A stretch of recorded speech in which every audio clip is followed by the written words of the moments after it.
All right, this is part 2 of chapter 14. We're going to start talking about angiosperms, which are flowering plants. They also make seeds. And we'll talk about the parts of a flower, the purpose of a flower, the life cycle in two main groups, monocots and dicots. And we're actually not going to talk about basal angiosperms.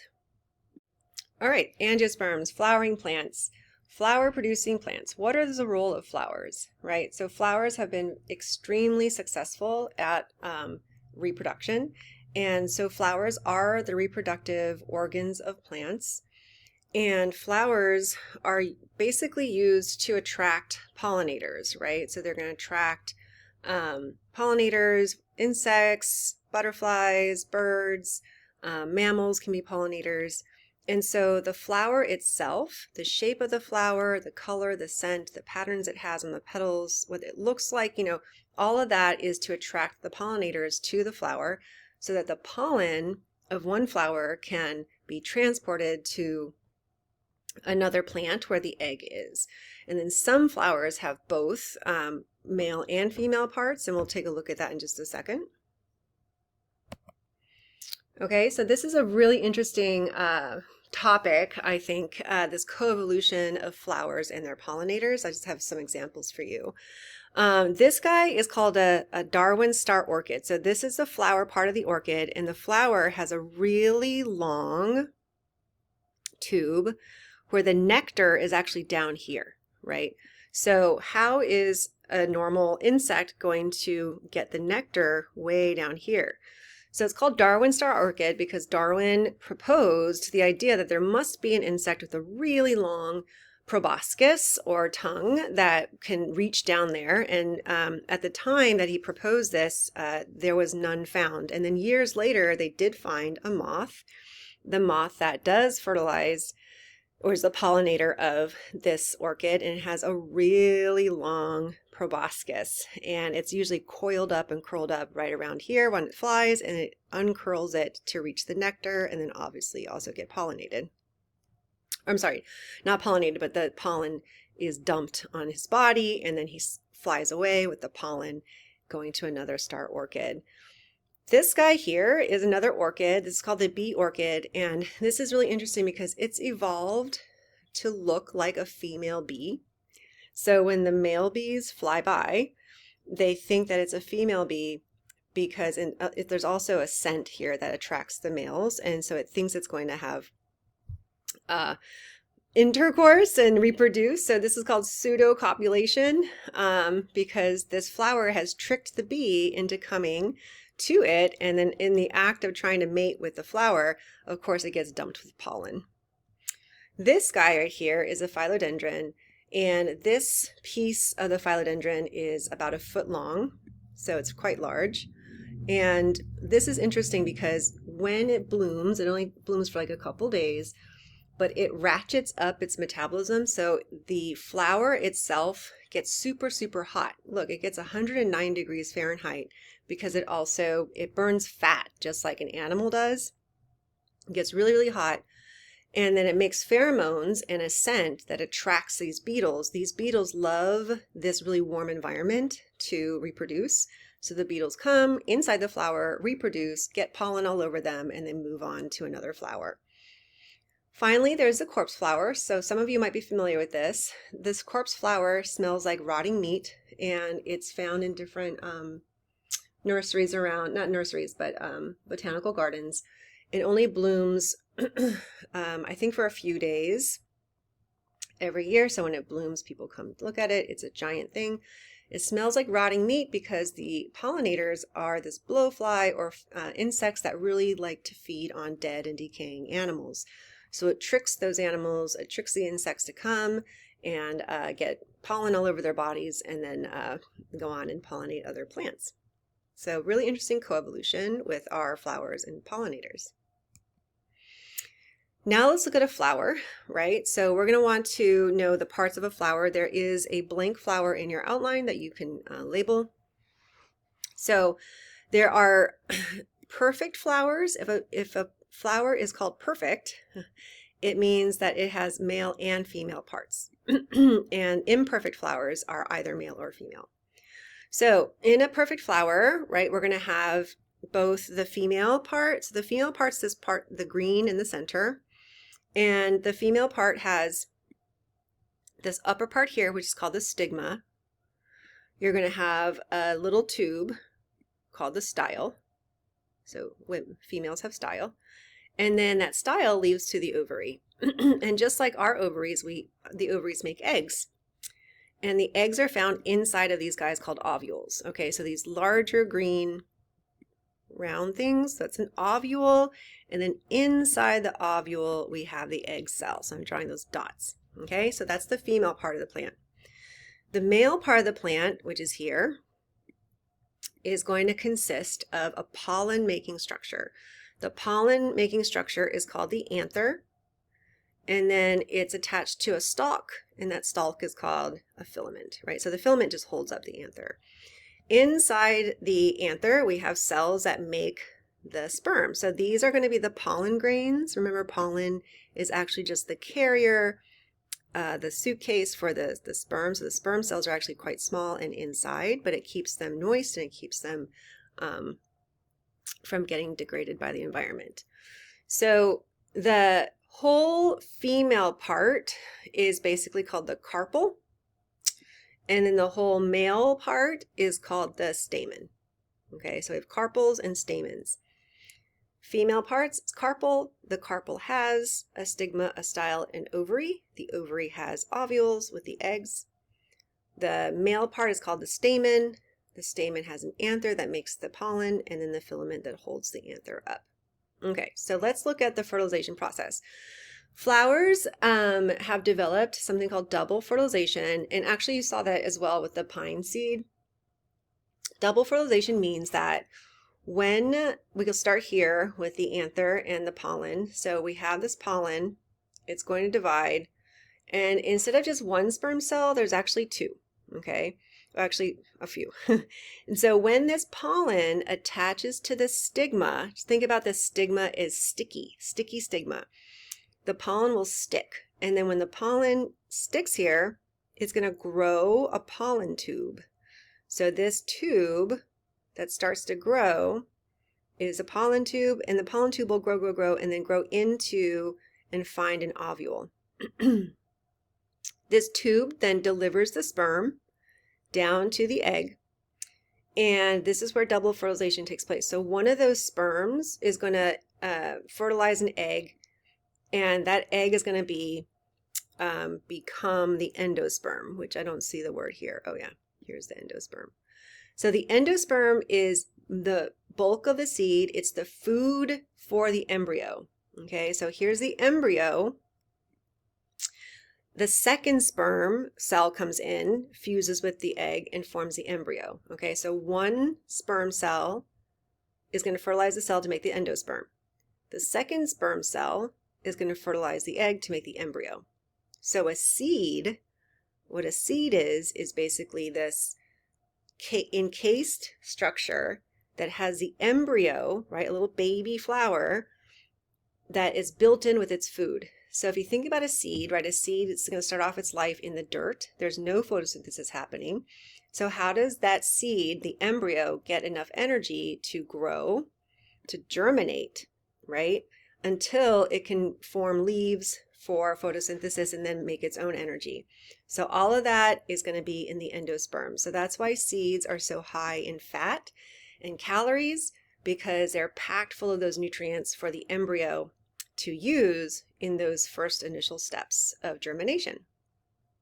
Okay, so that is basically the process. We don't need to worry about the egg making, but we want to understand what double fertilization means, and we want to understand when a pollen lands on the stigma, it grows a pollen tube, it transports those sperm into the ovule.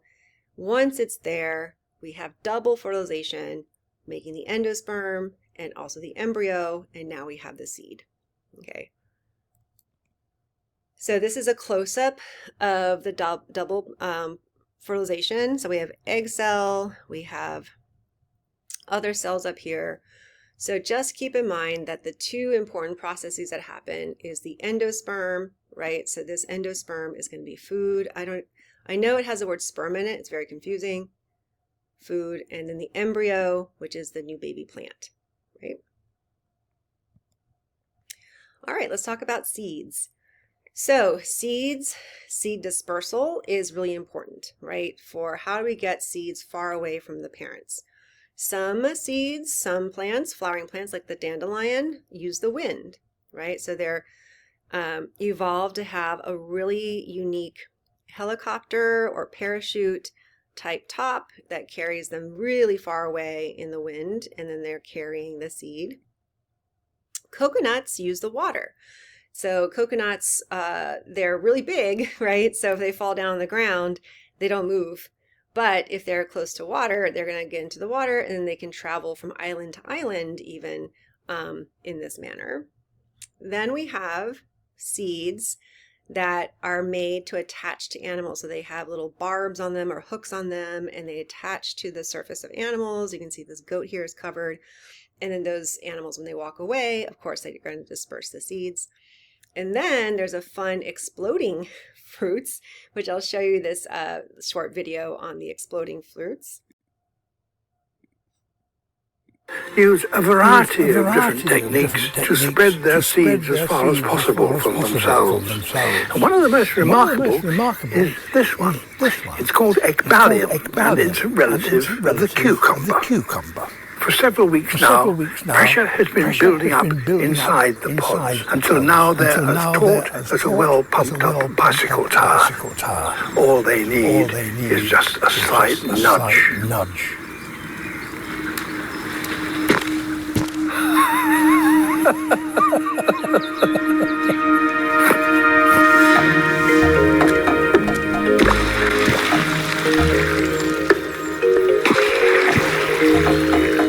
The further the plant can fire its seeds, the better. If a seedling germinates close to its parent, the two will have to compete for nutrients and light.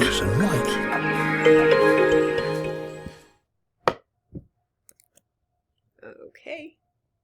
And the last way that seeds get dispersed, of course, is by making fruits, which entice animals to come eat them, or insects, or whatever it is that comes eat the fruits. So interesting fact is that there are dry fruits and wet fruits. So dry fruits do not have any moisture in them. So all of your nuts that you can think of, they're technically dry fruits.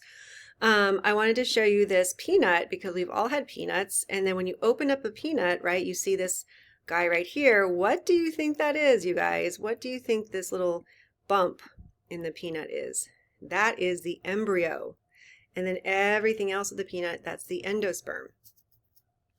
Then we have our wet fruits, which do contain moisture. You can see that sometimes the seeds are outside and sometimes the seeds are inside. Regardless of where the seeds are, they are made to be eaten by an animal and then carried away from the plant to get pooped out and then planted in a different place. All right, now this is an example of our perfect versus imperfect flowers. So we can have the female portion of the flower is always going to be in the center. And then the male portions, the anthers that make the pollen, they're usually surrounding this female portion. This is also that, it's just a lot smaller.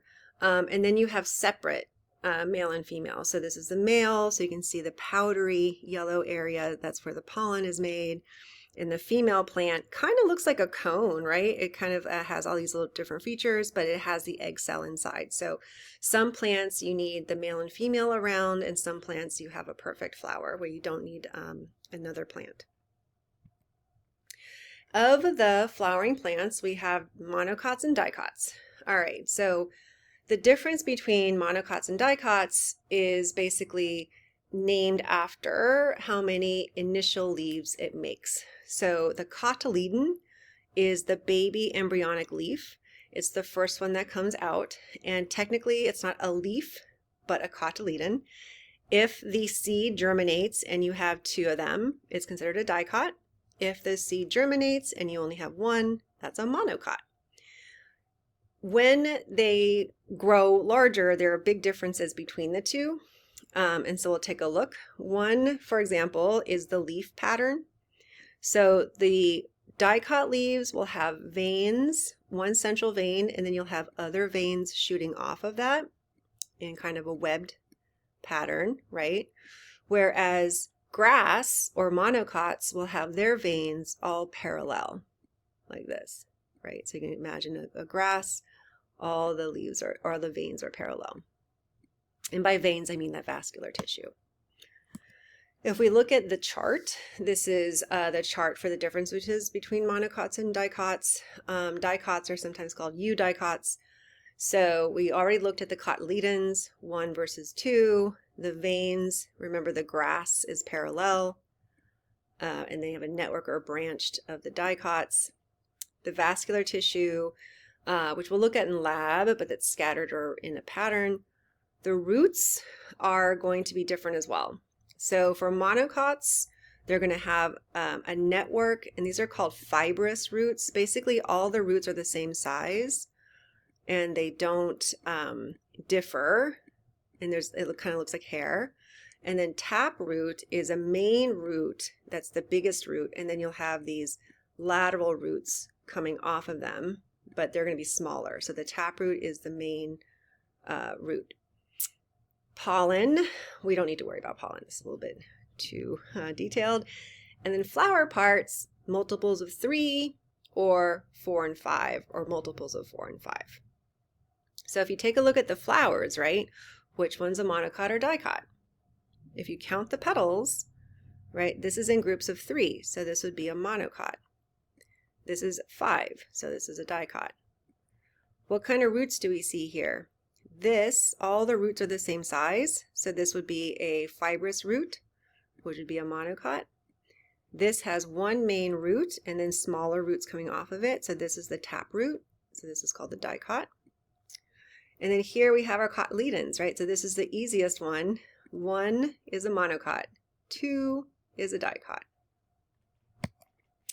All right, the fun evolution of plants that help them survive herbivory. They have all kinds of tricks up their sleeves to prevent getting eaten by animals or insects. And so physically, they can have thorns or spines. They can have trichomes on their leaves, which is this picture here. So their leaves will actually have these sticky structures. Sometimes they have chemicals in them that make them toxic to insects, but these are going to be for smaller insects that are going to crawl on the leaves. They sometimes have really tough cell walls, high amounts of lignin, and it makes them really hard to chew and digest. So if you think about like an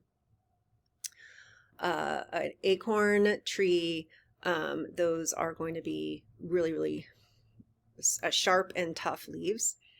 Toxins, they can have nicotine is a toxic component to animals.